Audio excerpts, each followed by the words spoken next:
അല്ലടാ, എന്നിട്ട് നീയും നിന്റെ വൈഫ് ഇപ്പൊ എവിടെ? ഞങ്ങളിപ്പോതാ പീറ്ററിന്റെ വീട്ടിലുണ്ട്. ഓ, ലൈഫ് ലൈഫ് നിന്റെയൊക്കെയാടാ ശരിക്കത്തെ ലൈഫ് എന്ന് പറയണത്. വല്ലാത്ത ലൈഫ് തന്നെ.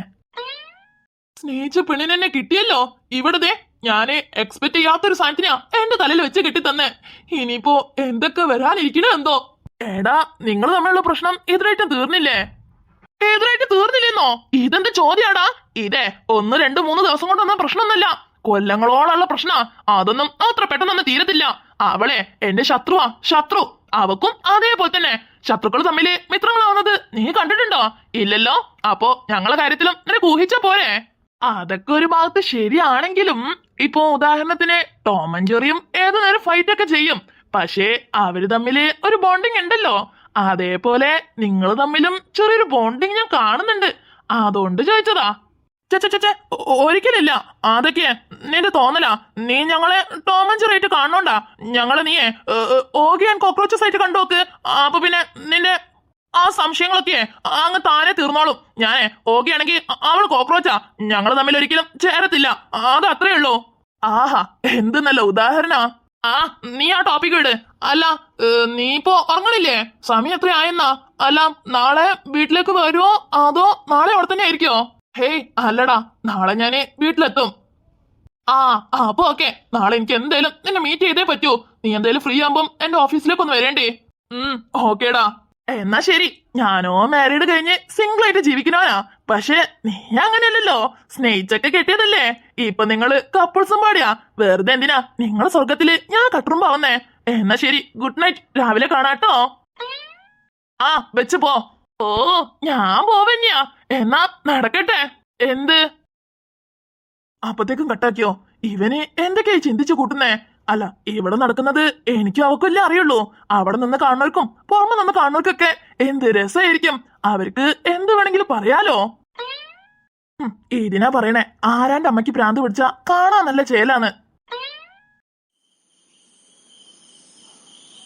അല്ല, ഇവളപ്പത്തേക്കും കടന്നോ?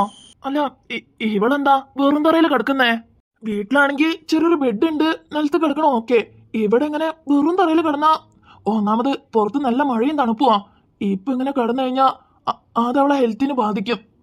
ഇതിപ്പോ അവളോടുള്ള കെയറിങ് കൊണ്ടൊന്നും പറയല്ല. എന്നാലും അവള് നോക്കേണ്ടത് എന്റെയും കൂടെ ഉത്തരവാദിത്തല്ലേ. അവളോട് വെറുപ്പൊക്കെ ഉണ്ടെന്നുള്ള സത്യ. അത് കരുതി ഇങ്ങനെ വിടാനും പറ്റത്തില്ല. എന്തായാലും അവളെ എണീപ്പിച്ച് ബെഡിൽ കിടത്താം. ഓരോ ദിവസമല്ലേ ഇവിടെ ആവശ്യത്തിലധികം പില്ലോ ഉണ്ടല്ലോ. അത് വെച്ച് ഒരു ബൗണ്ടറി അങ്ങ് ഉണ്ടാക്കാം. ലൂസി, ലൂസി, ലൂസി, എണീക്കേ. ഇത്രയും വിളിച്ചിട്ട് എവളെന്താ എണീക്കാത്തെ? ഇനിയിപ്പോ നല്ല ഉറക്കത്തിലാണോ? അല്ലേലും വീട്ടിൽ നിന്ന് മര്യാദയ്ക്ക് കിടന്നുറങ്ങണമെന്ന് കാണാറില്ല. ഇവിടെയാ ഒന്ന് പീസ്ഫുൾ ആയിട്ട് ഉറങ്ങണ കാണണേ. അപ്പൊ പിന്നെ അവളെ ഡിസ്റ്റർബ് ചെയ്യണോ? വേണ്ടല്ലേ. പക്ഷെ ഇങ്ങനെ വെറും തറയിൽ കടന്നു കഴിഞ്ഞാ അവക്ക് ഫീവർ എങ്ങനെ വന്നാലോ? എന്തപ്പ ചെയ്യാ? അവളെ എടുത്ത് ഈ ബെഡിൽ കിടത്തിയാലോ? ഹേയ്, വേണ്ട വേണ്ട, അത്രയ്ക്കൊന്നും അങ്ങോട്ട് കെയറിങ് ആവണ്ട. അഥവാ ഞാൻ അവളെ സഹായിക്കണം എന്നുള്ള മൈൻഡിൽ എടുത്ത് ബെഡിൽ കിടത്തുക. പക്ഷെ പെട്ടെന്ന് അവള് കണ്ണുറന്നുകൊണ്ട് വേറെ എന്തെങ്കിലും വിചാരിച്ചാലോ? ഏയ്, അതൊന്നും വേണ്ട. എനിക്ക് അവളോട് വെറുപ്പ് മാത്രമേ ഉള്ളത്. പിന്നെന്തിനാ ഞാൻ അങ്ങനെയൊക്കെ ചെയ്യുന്നേ? അതൊന്നും വേണ്ട. ഷേടാ, പുറത്തുനിന്നല്ല എടിയ മഴയാ. ഇങ്ങനെ എങ്ങനെ വിടാനാ?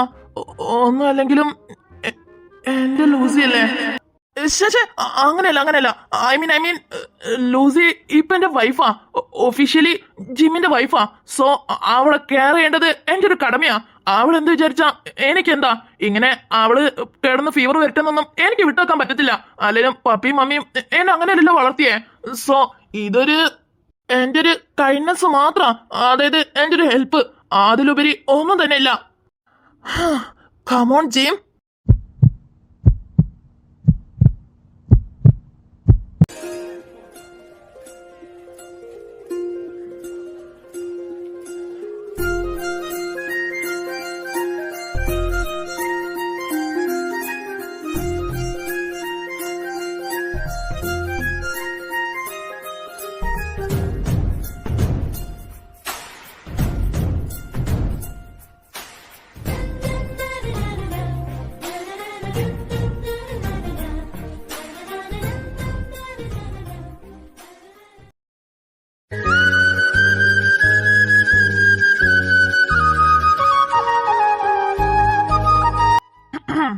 എന്താ ഭാര്യയെ ഈ ഭർത്താവിനെ നോക്കി സൈറ്റ് അടിക്കുകയാണോ? ഓ തന്നെ, എനിക്ക് വേറെ പണിയൊന്നുമില്ലല്ലോ. അത് പിന്നെ ജെയ്സനോട് കുറച്ച് കാര്യങ്ങൾ സംസാരിക്കാന്ന് വിചാരിച്ചു വന്നതാ. അപ്പഴാ ലാപ്ടോപ്പിൽ എന്തോ കാര്യമായിട്ട് നോക്കിയിരിക്കണ കണ്ടേ. അതാ ഡിസ്റ്റർബ് ചെയ്യണ്ടല്ലെന്ന് വിചാരിച്ച് അത് കഴിയണവരെ മിണ്ടാതെ വെയിറ്റ് ചെയ്യാന്ന് വിചാരിച്ച് നിന്നതാ. അല്ലാതെ ജെയ്സൺ വിചാരിച്ച പോലെ ഒന്നുമില്ല. വെറുതെ ഇല്ലാത്തവരൊന്നും ചിന്തിച്ചു കൂട്ടാൻ നിക്കണ്ട. ഓ ആയിക്കോട്ടെ ആയിക്കോട്ടെ, ഞാൻ വിശ്വസിച്ചേ. ജെയ്സാ, എന്താ ഭാര്യയെ? അത് പിന്നെ എനിക്ക് നിന്നോട് കുറച്ച് സീരിയസ് ആയിട്ടുള്ള കാര്യങ്ങൾ സംസാരിക്കണം. ഓക്കെ ലയ, ഞാനിപ്പോ ഒരു ഇമ്പോർട്ടന്റ് ആയിട്ടുള്ള മെയിൽ അയച്ചോണ്ടിരിക്കുക. ഇത് കഴിഞ്ഞിട്ട് വന്നാ മതിയോ? മതി മതി, ജെയ്സന്റെ തിരക്കൊക്കെ കഴിഞ്ഞിട്ട് മതി. ഞാൻ ഫ്രീ ആയിട്ട് നിൽക്കുമല്ലോ കരുതിട്ടാ ഇപ്പൊ വന്നേ. ജെയ്സൺ എന്നാ മെയിലൊക്കെ അയക്ക്, ഞാനിവിടെ വെയിറ്റ് ചെയ്യാം. എന്തോ സീരിയസ് ആയിട്ട് പറയാണ്ടെന്ന് പറഞ്ഞില്ലേ? എന്റെ ഡൈവേഴ്സിന്റെ കാര്യമായിരിക്കും അല്ലേ? ഇത് അതൊന്നല്ല, ഡൈവേഴ്സിന്റെ കാര്യം കൺഫേം ആണല്ലോ. 6 മാസം കഴിഞ്ഞ ജെയ്സൺ ഡൈവേഴ്സ് തരുന്നു, ഞാൻ വാങ്ങുന്നു, പോന്നു. അത് നമ്മൾ തമ്മിൽ ഡീൽ ഉറപ്പിച്ച കാര്യല്ലേ. ഇത് വേറൊരു ഡീലിങ്ങാ. എന്നാ ഒരു 5 minutes വെയിറ്റ് ചെയ്യ്. ഞാൻ അപ്പത്തേക്കും മെയിലൊക്കെ ഒന്ന് അയച്ചേക്കട്ടെ. അല്ല, പ്രിയ എവിടെ ഉണ്ടോ അതോ അവൾ ഓഫീസിലേക്ക് പോയോ? പ്രിയ നമ്മളെല്ലാരും വീട്ടിലേക്ക് വന്നപ്പോ തന്നെ പോയായിരുന്നു. ഓ ഓക്കെ ഓക്കെ, അവൾ ഉണ്ടെങ്കിൽ അവളെ കയ്യിൽ ഏൽപ്പിക്കായിരുന്നു. എന്നാ ശരി, ഞാനതൊന്ന് ഫിനിഷ് ചെയ്താട്ടോ. ഓക്കെ ജെയ്സാ. അല്ല, രാവിലെ തന്നെ ഇവളിതെവിടെ പോയതാ? ഓ, അവൾ എവിടെങ്കിലും പോട്ടെ, എനിക്ക് എന്താ ഒരു 5 മിനിറ്റെങ്കിലും ഇങ്ങനെങ്കിലും സ്വസ്ഥതയോടെ ഇരിക്കാൻ പറ്റുന്നുണ്ടല്ലോ, അതന്നെ വലിയ കാര്യാ. പൊന്നോ, എന്നാലും ഇവളെ വീട്ടുകാരെ സമ്മതിക്കണം. എങ്ങനെയാണാവോ ഇത്രയും കാലം ഇതിനെ സഹിച്ചിട്ടുണ്ടാവാ. ഒരു നിമിഷം അടച്ചിരിക്കത്തില്ല, ഏത് നേരവും ചിവിടെ ചലയ്ക്കുമ്പോൾ ഇങ്ങനെ ചലിച്ചോണ്ടിരിക്കും. എന്നാലും ഇവളെ കണ്ടല്ലോ അൺസഹിക്കബിളാ. എന്റെ ലൈഫിൽ എത്രയോ ആൾക്കാരെ കണ്ടിട്ടുണ്ട്, പക്ഷെ ഇതുപോലത്തെ ഒരു സാധനത്തിനെ ആദ്യമായിട്ടാ കാണുന്നേ. വീട്ടില് എന്റെ അടുത്ത് മാത്രം എങ്ങനെയെന്ന് വിചാരിച്ചാ എവിടെ പോയാലും തന്നെ അവസ്ഥ. ഓഫീസിലൊക്കെ ഒരു ലഞ്ച് ബ്രേക്കോ അല്ലാന്നുണ്ടെങ്കിൽ ഒരു ഈവനിങ് ബ്രേക്കോ കിട്ടിയാ മതി. ഏത് നേരവും കഥ പറച്ചില്.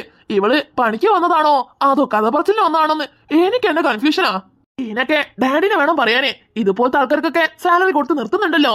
എന്തായാലും എന്റെ ആദ്യത്തെ പണി തന്നെ പറയണത് എങ്ങനെയെങ്കിലും ആ ക്ലാരനെ ജോലിനെ തെറിപ്പിക്കാന്നുള്ളതാ. എന്നാലേ എനിക്ക് ഓഫീസിൽ പോവാനേ ഒരു സമാധാനം കിട്ടൂ. വന്നല്ലോ പറഞ്ഞേ നാവെടുത്തില്ല, അപ്പത്തേക്കും വന്നേക്കണേ. അല്ല മഹാറാണി, എങ്ങോട്ടാ? സമയേ എത്രയായെന്ന വിചാരം? ഓഫീസിലോട്ടൊന്നും പോണില്ലേ? വേണ്ട വേണ്ട, നീ പറയാണ്ട് തന്നെ എനിക്ക് ഊഹിക്കാൻ കഴിയുന്നുണ്ട്. ഇത്ര ദിവസം എന്റെ ഡാഡി ആയിരുന്നു നിന്റെ ബോസ്, ഇപ്പോ ഞാനാ ഡാഡിന്റെ സ്ഥാനത്തുള്ളത്. ഇപ്പൊ ഞാൻ നിന്റെ വെറും ബോസ് മാത്രല്ലല്ലോ, ഹസ്ബൻഡും കൂടിയല്ലേ. അതാ മുതലെടുക്കാൻ നോക്കുന്നല്ലേ. ഒന്നും പറ്റത്തില്ല, ഇന്നെന്തേലും ഓഫീസിൽ വന്നേ പറ്റൂ. ഞാൻ ആദ്യം തന്നെ നിന്നോട് പറഞ്ഞതാ, വീട്ടില് മാത്രാ നീ മിസ്സിസ് കിം എന്ന്. ഓഫീസിലെ നീ ക്ലാരയാ, വെറും ക്ലാരാ. അത് നീ മറക്കണ്ട. വേഗം പോയി റെഡിയാവാൻ നോക്ക്, ചെല്ലേ. കല്യാണം, സൽക്കാരം, വിരുന്ന്, അങ്ങനെ എന്ത് തന്നെ ആയിക്കോട്ടെ, ഞാൻ നിനക്ക് ഇന്ന് ലീവ് തരത്തില്ല. എന്തായാലും നീ ഓഫീസിൽ വന്നേ പറ്റൂ. ഇമ്പോർട്ടന്റ് ആയിട്ടുള്ള ഫയലൊക്കെ ക്ലോസ് ചെയ്യാനുള്ള ദിവസാ. നീ ഇല്ലാതെ അതൊന്നും നടക്കത്തില്ല, നിനക്കാൻ അറിയാലോ. അതുകൊണ്ട് നീ എന്തായാലും വരണം, വന്നേ പറ്റൂ.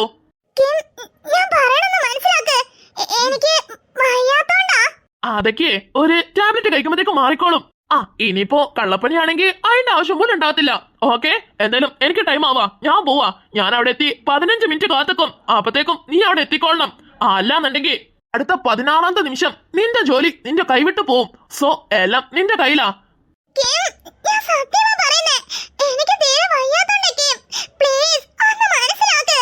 Stop it. എനിക്ക് ഒരു എക്സ്ക്യൂസും കേൾക്കണ്ട. നിനക്ക് 15 മിനിറ്റിനുള്ളിൽ വരാൻ പറ്റുവാണെങ്കിൽ നിന്റെ ജോലിയിൽ തുടരാം. അതല്ലാന്നുണ്ടെങ്കിൽ ബാക്കി നിന്റെ താല്പര്യം. അല്ലെങ്കിലും നിനക്ക് ഈ പണിക്ക് പോകേണ്ട ആവശ്യമൊന്നുമില്ലല്ലോ. പണിയില്ലെങ്കിലും ഇവിടെ സുഖമായിട്ട് ജീവിക്കാലോ. അതുകൊണ്ടാണല്ലോ എന്നെ നിന്റെ ലൈഫ് പാർട്ട്ണറായിട്ട് നീ ചൂസ് ചെയ്തേ. അതൊക്കെ എനിക്കങ്ങ് ഊഹിക്കാവുന്നതേ ഉള്ളൂ. കൂടുതലും ഞാൻ പറഞ്ഞാലേ രാവിലെ തന്നെ എന്റെ മൂഡ് അങ്ങ് സ്പോയിൽ ആവും. ഞാൻ പോവാ. ഇവനെന്നാ ഞാൻ പറയണൊന്നും മനസ്സിലാക്കാത്തെ.